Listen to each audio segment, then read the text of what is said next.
وسلام على عباده الذين اصطفى أما بعد فعن عباد بن تميم عن عمه رضي الله عنه أنه شكا إلى رسول الله صلى الله عليه وسلم الرجل الذي يخيل إليه أنه يجد الشيء في الصلاة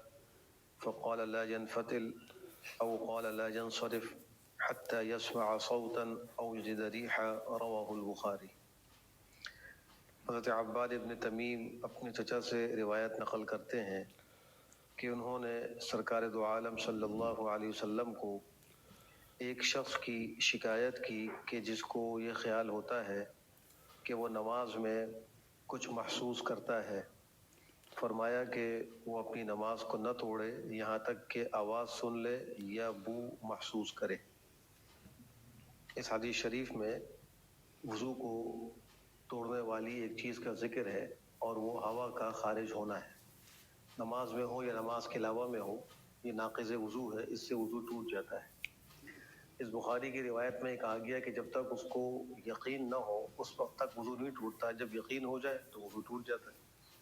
اور یقین کے لیے عموماً یہی دو صورتیں ہوتی ہیں کہ یا اس کو آواز آئے یا بو محسوس ہو، اس سے ان کو ذکر کر دیا، ورنہ مراد یہاں یہ نہیں ہے کہ صرف بس یہی دو صورتیں۔